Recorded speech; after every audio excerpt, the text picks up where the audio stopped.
పాపా నీకు జ్వరం కదా ఓరేస్తావురా. నాకు వద్దురా అన్నయ్య, వాంతింగ్ వస్తుందా. కొంచెం దాగురా తల్లి, తగ్గిపోతున్నానా. రే నాకు వద్దురా అమ్మా.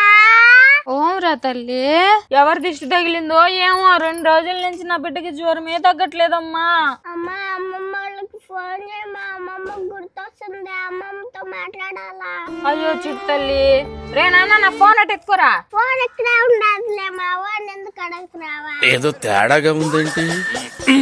ఏంది మరి చూస్తున్నావా. అమ్మమ్మకి ఫోన్ చేయమా. నేను విట్ట ఫోన్ చేయమన్నావంటే వాళ్ళని ఏదో ఒకటి అడుగుతావు, అందుకే నేను ఫోన్ చేయను పోమే. నీ దెబ్బకి సరిగ్గా మా అమ్మ ఫోన్ కూడా మాట్లాడేది లేదు మే. ఓమే పిచ్చి మమ్మీయా, నాకు ఇప్పుడు జ్వరం కాదుమా, మందులకి హాస్పిటల్ ఖర్చుకి డాడీ 3000 రూపాయలు ఖర్చు పెట్టినాడు మా. అయితే ఏం చేయమంటావే, అదప్పుడు మా అమ్మల్ని ఇమ్మంటావా? వాళ్ళకి ఇప్పుడు ఏం లేకుండా అలా ఆడుతా ఉంటే. ఓమే టిక్ టాక్ మహారాణియా, మనము మొన్న ఊరు పోయినప్పుడు మీ అమ్మ కాడ మీ నాయన 1,00,000 రూపాయలు ఇస్తా ఉన్నాడు మే. వడ్ల మీద డబ్బులా తెలియదు కదా మీ అమ్మ బులచమ్మ ఎంత కిలాడుతా అనుకున్నా. 1,00,000 రూపాయలు వచ్చింది, 90,000 కూతురికి లేరా.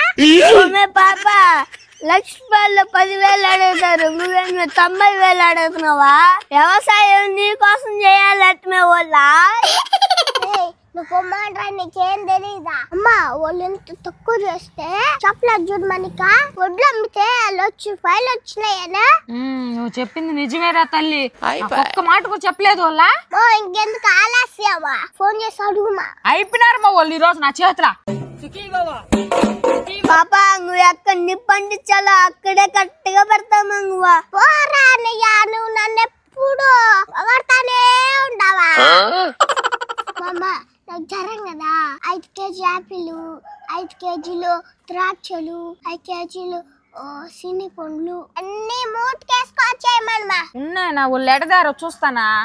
హలో బాయ్ బాయ్ టాటా. ఏమా నీకు అంత అలసి అయిపోయినా? నేను ఒడ్ల డబ్బులు వచ్చింది కదా, నాకు చెప్తే ఏమన్నా నేను తినేస్తానా.